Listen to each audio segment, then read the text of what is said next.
മദ്രാസിലെ cinema സെറ്റുകളിൽ chance തേടി അലഞ്ഞു. 14 വയസ്സു മാത്രമുള്ള കുട്ടിക്ക് 6 ചാൻസ് കൊടുക്കാൻ പ്രതിഭയും ധൂർത്തും ഇഴചേർന്നതായിരുന്നു പ്രതാപചന്ദ്രന്റെ ജീവിതം. മലയാളത്തിലും തമിഴിലുമായി 400-ൽ കൂടുതൽ സിനിമകളിൽ അഭിനയിച്ച നടനാണ് പ്രതാപചന്ദ്രൻ.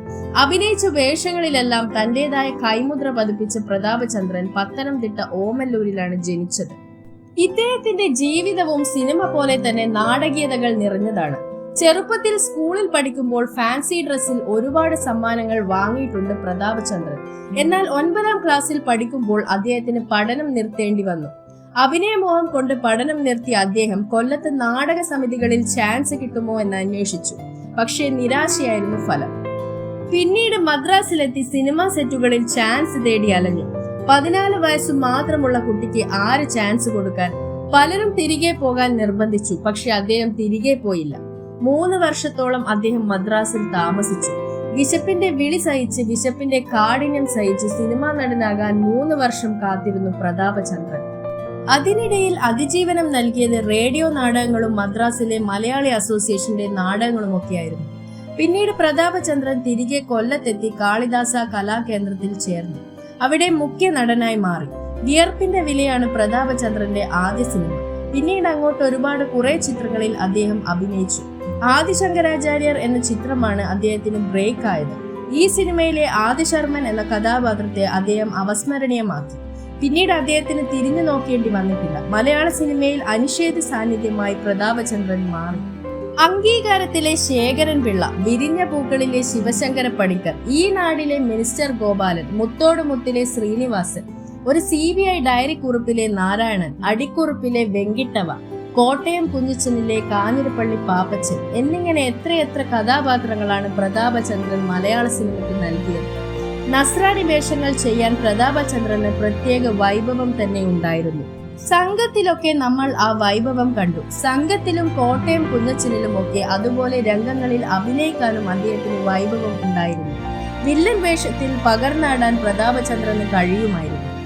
ഇങ്ങനെ അഭിനയത്തിന്റെ നവരസങ്ങളും അദ്ദേഹത്തിനുണ്ട്. ഹാസ്യാഭിനയവും അദ്ദേഹത്തിന് വഴങ്ങും. കോട്ടയം കുഞ്ഞച്ചനിൽ കണ്ടതാണ് അദ്ദേഹത്തിന്റെ ഹാസ്യാഭിനയ പാടവം. അതേസമയം സിനിമയ്ക്ക് വെളിയിൽ പ്രതാപചന്ദ്രന്റെ ജീവിതം വഴിതെറ്റുകയായിരുന്നു. ദൂർത്തടിച്ചൊരു യാത്ര. പക്ഷെ അദ്ദേഹത്തിനെ തള്ളിക്കളയാൻ മലയാള സിനിമയ്ക്കായില്ല. തമിഴിലും അദ്ദേഹം വെന്നിക്കൊടി പാറിച്ചു. തമിഴിൽ സൂപ്പർ താരങ്ങളായ രജനീകാന്തിനോടൊപ്പവും കമലഹാസനോടൊപ്പവും സത്യരാജിനോടൊപ്പവും ഒക്കെ പ്രധാന വേഷങ്ങളിൽ അഭിനയിച്ചു. വരുമായിൻ നിറം സിവപ്പ് ആണ് പ്രതാപചന്ദ്രന്റെ ആദ്യത്തെ തമിഴ് സിനിമ. അതിൽ കമലഹാസനായിരുന്നു നായകൻ. തുടിക്കും കരങ്ങൾ എന്ന ചിത്രത്തിൽ രജനീകാന്ത് ആയിരുന്നു നായകൻ. രജനീകാന്തുമായി പിന്നെ അദ്ദേഹം ധാരാളം ചിത്രങ്ങൾ ചെയ്തു. മന്നൻ, പാണ്ഡ്യൻ, ഉഴപ്പാളി തുടങ്ങിയ ചിത്രങ്ങൾ. കമലഹാസനോടൊപ്പം നായകൻ. കമലഹാസന്റെ ക്ലാസിക് ചിത്രമായ നായകനിൽ അദ്ദേഹം ഉണ്ടായിരുന്നു. സത്യരാജിന്റെ വാൾട്ടർ വെട്രിവേലിലും മലബാർ പോലീസിലും അദ്ദേഹം ഉണ്ടായിരുന്നു. ഇതിനിടയിൽ സിനിമാ നിർമ്മാണ രംഗത്തും അദ്ദേഹം ഇറങ്ങി. പക്ഷെ കൈപൊള്ളി എന്നതാണ് സത്യം. മാനവധർമ്മം, പ്രകടനം, ഇവിടെ ഇങ്ങനെ, കോടതി, കാട്ടുതീ എന്നീ ചിത്രങ്ങൾ അദ്ദേഹം നിർമ്മിച്ചു. ഈ ചിത്രങ്ങൾ ഒക്കെ തന്നെ അദ്ദേഹത്തിനെ സാമ്പത്തികമായി തകർത്തു. ചന്ദ്രബിംബം എന്ന ചിത്രത്തിൽ MN നമ്പ്യാർക്ക് ശബ്ദം കൊടുത്തത് പ്രതാപചന്ദ്രനാണ്. ദേവാസുരത്തിൽ ഡൽഹി ഗണേശന് ശബ്ദം കൊടുത്തതും അദ്ദേഹം തന്നെ. ഇങ്ങനെ ബഹുമുഖ പ്രതിഭയായിരുന്നു അദ്ദേഹം. ആ ബഹുമുഖ പ്രതിഭയുടെ ധൂർത്തും കാണിച്ചു. പ്രതാപചന്ദ്രന്റെ മദ്യകഥകൾ സിനിമാ സെറ്റുകളിൽ പ്രശസ്തമാണ്. കോട്ടയത്തു നിന്ന് ഓട്ടോ പിടിച്ച് തിരുവനന്തപുരത്ത് അഭിനയിക്കാൻ വരുന്ന പ്രതാപചന്ദ്രൻ, അങ്ങനെ ഒരുപാട് കഥകൾ അദ്ദേഹത്തിനുണ്ട്. പക്ഷെ അതിലൊന്നും അദ്ദേഹത്തെ വീഴ്ത്താനായില്ല. അയാൾ മദ്യപിക്കുമെന്ന് പറഞ്ഞ് ആരും അദ്ദേഹത്തെ മാറ്റി നിർത്തിയിട്ടില്ല. കാരണം ചില വേഷങ്ങൾ ചെയ്യാൻ അദ്ദേഹത്തിനെ പറ്റൂ. ചില പോലീസ് വേഷങ്ങൾ ചെയ്യണമെങ്കിൽ പ്രതാപചന്ദ്രൻ വേണം. ചില പട്ടാള വേഷങ്ങൾ ചെയ്യണമെങ്കിലും പ്രതാപചന്ദ്രൻ തന്നെ വേണം. അതുപോലെ തന്നെ നസ്രാണി ടൈപ്പിലുള്ള വില്ലൻ വേഷങ്ങൾ ചെയ്യണമെങ്കിലും അദ്ദേഹം തന്നെ വേണം. ആഘോഷത്തിന്റെ ദൂരത്തിൽ അദ്ദേഹം ചില അശ്ലീല ചിത്രങ്ങളിലും അഭിനയിച്ചിട്ടുണ്ട്. ചിലന്തിവല, ക്രൂരൻ തുടങ്ങിയ അശ്ലീല ചിത്രങ്ങളാണ് ഉദാഹരണം.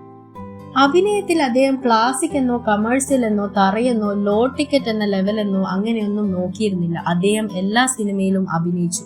അഭിനയം തന്റെ നിയോഗമാണെന്ന് അദ്ദേഹം തിരിച്ചറിഞ്ഞു. ആ തിരിച്ചറിവാണ് പ്രതാപചന്ദ്രൻ എന്ന നടന്റെ ഏറ്റവും വലിയ സവിശേഷത.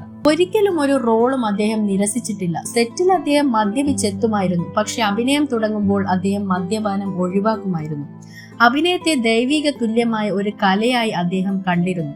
2004 ഡിസംബർ 16 ഹൃദയാഘാതം മൂലം പ്രതാപചന്ദ്രൻ അന്തരിച്ചു.